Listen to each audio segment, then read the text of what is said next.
Hey guys, Bashir Salloum here. I hope you all doing well and being safe, with these difficult times.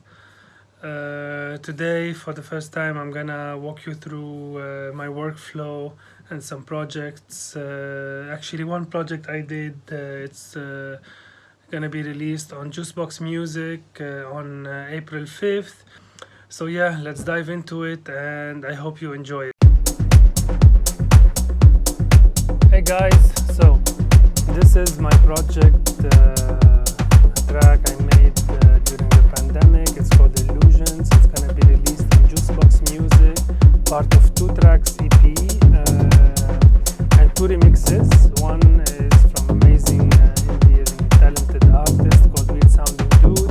I really love his stuff. He's super groovy, super talented. I love that he agreed to be on this EP with me, and also another great artist from Argentina, Fabi Lopez, which he made amazing remix also for the other track. It's called Of Time and Space. So I'm gonna walk you through this project that I did, but I want to really apologize because this is my first time I'm doing this. I'm a bit shy to, never did this before. It's my first time, which is, it's okay. I hope I can give you all the information that I have. So we're gonna start with with my kick. But before that, I have always I have, this is one of the techniques I use. I think a lot of producers also use. I have something called coast kick, which is the side kick, this is the trigger for the side chains that I use instead of docking the main kick, will be probably, I think it will create some unwanted movements in the track. So if you use the ghost kick, which is off here, you can see, just to trigger the compressor, which is, I think it's better. This is one of the techniques you can use. So I will start with the kick. Usually I have 2 or 3 kicks that I use all the time, and I EQ the kick according to my taste of the track, of the bass line that I'm creating for this specific project. As you can see here, this is a kick I did. I used, I think, kick 2 for this one. It's a really amazing plugin to create your own kicks. Also, I did some compression, a little bit of reverb, and another compression, and of course the utility, it has to be in mono, which is the kick. It's known to be in mono. Also, these are my bass line. This is the main bass line. I have like 3 layered bass lines on top of each other. It's like a call and response. This is what I like to do. You call and then you respond. This is by itself. I'm gonna solo it.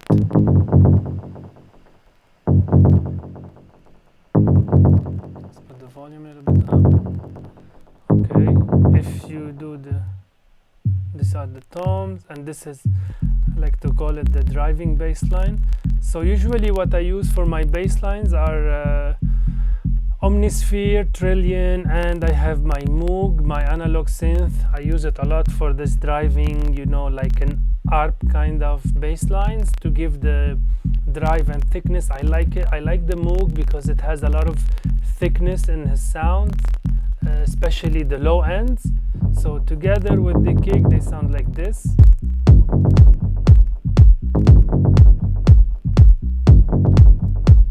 So this is the bass line. I use something called One Knob. It's from Waves. It's like a normal filter, but it gives the sound, the quality of the sound gives it like an analog feel when you filter it. I use reverb, Valhalla, and a little bit of delay. I know, yes, you're gonna say you put a reverb on the bass line. Yes, I do. This is my way. There's no right or wrong. As long as it sounds really good, why not? You can try. Always try everything. That's my main motto in life or in production. Try. Keep trying. You never know. It will work. And we go now to snares.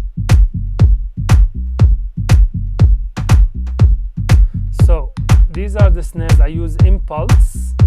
I like to use impulse more than drum rack, I know, because I have more control, I think, and I layer different snares so I can get the sound that I want. Also, something that I can tell you is when you layer the snares, you can see first I play with the velocity, so one is a bit higher in terms of volume than the other one, and you can see here it's not on the grid 100%. Why? Because this gives the snare like a human feel. It's not like robotic going all the time. It's just like one robot playing. I don't like this feeling of being having a robotic feel to the sounds.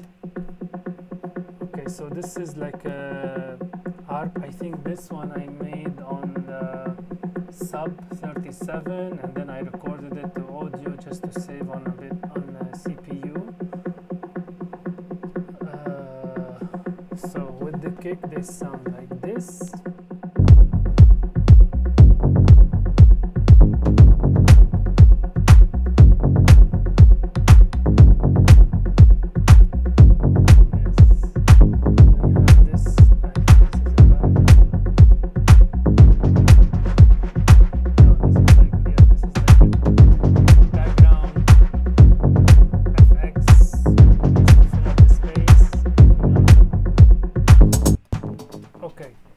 So here's something I want to tell you about. Okay, this is one of the main. Okay. So here I use this synth. I made it with Diva. Okay, it's just simple one note thing. But what I do here alone, as you can see, it's stereo, but it's not thick. So this is something I learned also from watching a lot of tutorials. Sorry, but my cat is here all over the place. This is something that I use for I learned from tutorials. So I copy the channel and I put one in mono completely, and the high frequency, I put the high frequency. This is the Diva.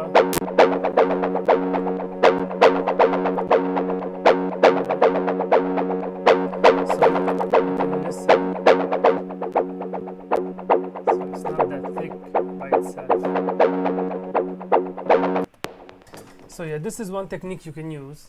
Also, I use the same technique almost here, and these another melodies, like a driving, groovy melodies.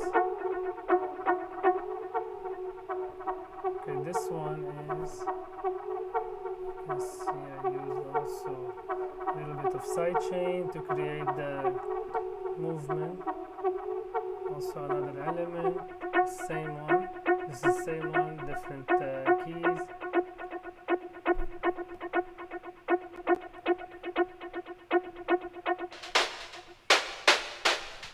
This is like a snare I used after the drop just to create that energy more. Okay, so here we go to the main synth. This is like a really cool technique I learned while I was watching a master class from Kasper Koman. I love his work, you know, he's super talented and I always learn from him a lot. So what he did is, which is what I did here, I created this melody from Omnisphere.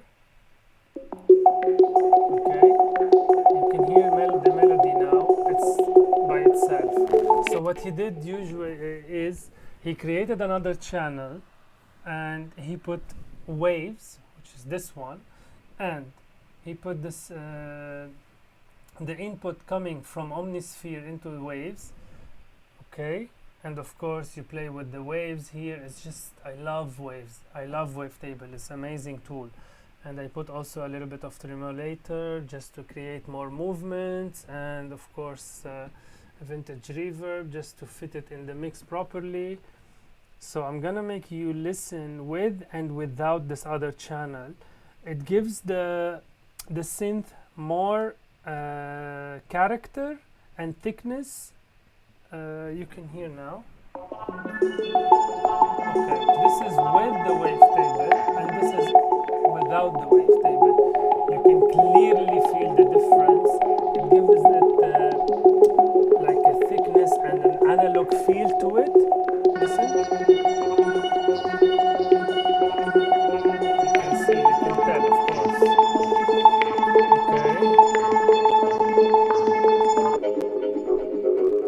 Okay, now we will go to another groovy, like mid elements.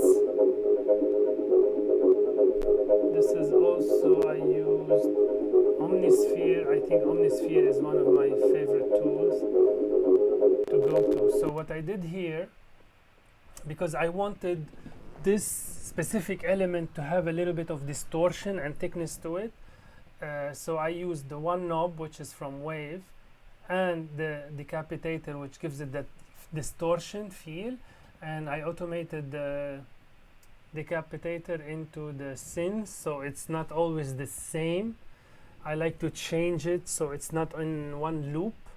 And of course I do put some chorus here to give it thickness, and pan it to give it some movements, and of course a crazy EQ here and another EQ. Yes, you can do hundreds of EQs, it doesn't matter. I told you guys, all what you need to do is just try and listen. Open your ears, listen. If it sounds good for you, then it's good. There's no right or wrong in your workflow. There's your way and there's someone else's way. There's everyone has its own way. As long as it sounds good, it's good to go. You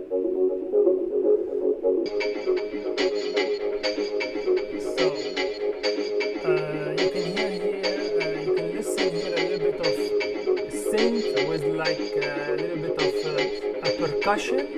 So that's what I did. I recorded the percussion on top of the synth. It gives it that, you know, organic feel, like a not cowbell. It's like a percussion I did with an erosion. And this is some vocals I played with, also with the tremolator. This is without the tremolator. See? You can listen the movement. It creates a lot of movement. It makes it more interesting to listen to.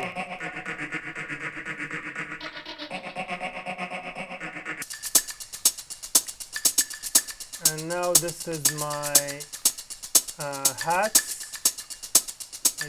I love hats and shakers. So this is my, we call it my accent hat, almost. And these are my ride. This is the ride. You can see I play a lot with the velocity, so it doesn't sound robotic. And also these are my main hats. You can also see here that it's not on the grid. Every hit is different. Yes, because I wanted to feel like someone actually is playing these instruments, like a human feel. It's recorded in a studio or something like that, which is, this is just a top loop that I use, and this is the background pad. And now we go to my rhythm, which is the percussions. So this is a great technique I'm gonna tell you about also. Here you can see that distortion in the back of the percussions. So this is something I think I watched with Brian Sid, maybe. Yeah. So the chorus and the vocoder, it gives, listen, without it, it looks like plastic. It's so dull, no character to it. If you put the vocoder, it gives it a little bit of distortion towards the tail of the percussion, and the chorus gives it a little bit of thickness. I hope you enjoyed this quick tutorial for my project Illusions, and I hope we can meet soon on the dance floor, and much love to everyone.